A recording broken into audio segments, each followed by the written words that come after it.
ગુજરાત એટીએસે અલ કાયદા ઇન્ડિયાના 4 આતંકીઓને ઝડપી પાડ્યા છે।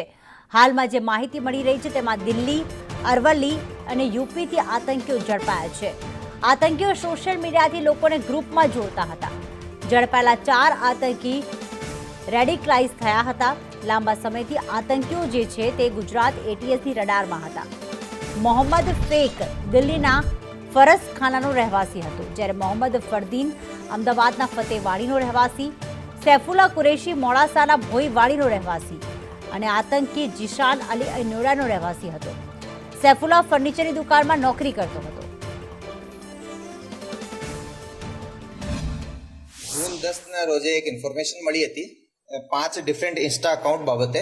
એમાં જે અકાઉન્ટ નેમ હતા કે સરિયત યા શહાદત, ફરદીન 3, મુજાહિદ 1, મુજાહિદ 3 અને સૈફુલ્લા મુજાહિદ 313।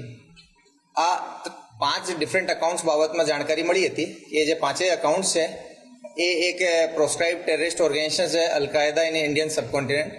આની જે વિચારધારા છે આનો પ્રચાર પ્રસાર કરી રહ્યા છે, ભારતીય યુવાઓને ધાર્મિક રીતે ઉશ્કેરણી કરી રહ્યા છે, દેશ વિરોધી કાર્યવાહી કરવા માટે બધાને ઉશ્કેરણી કરી રહ્યા છે, એન્ટી ડેમોક્રેસી એક્ટિવિટીઝમાં પણ એ લોકો ઇન્વોલ્વ છે। આ લોકોનો જે ઇન્સ્ટા પ્રોફાઇલ છે એને જોતા એ લોકોએ ઘણા મોટા પ્રમાણમાં રેડિકલ કન્ટેન્ટ ક્રિએટ કરતા હતા, ફોરવર્ડ કરતા હતા, શેર કરતા હતા, કોલેબ કરતા હતા અને લોકોને આ રીતની ઉશ્કેરણી કરતા હતા। ઇન્સ્ટાગ્રામ ઉપર વિવિધ અકાઉન્ટ્સ પણ અને ગ્રુપ્સ બનાવેલા છે જેમાં એ બીજા લોકોને આ રીતે તૈયાર કરતા હતા।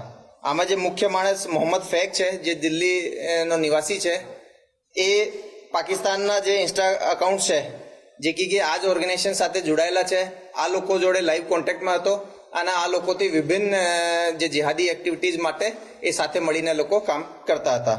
ઓપરેશન સિંદૂરના સમયના એકાદ લિટરેચર અમને એવા મળ્યા છે અને એકાદ એવી પોસ્ટ મળી છે કે એ ટાઈમિંગ સાથે મેચ થાય છે જેમાં કે એ ભારત વિરોધી એ ટાઈમ ઉપર પણ એક્ટિવિટીઝમાં હોય એવો મારો પ્રાથમિક રીતે માનવું છે। આ લોકો લેકિન ચારે જે હતા એ એકબીજાને જાણકારીમાં હતા, જાણી જોઈને વિલિંગફુલી પ્રચાર પ્રસાર કરતા હતા અને રેડિકલ એક્ટિવિટીને એક્ઝિક્યુટ કરવા માટે પણ તૈયારી બતાવતા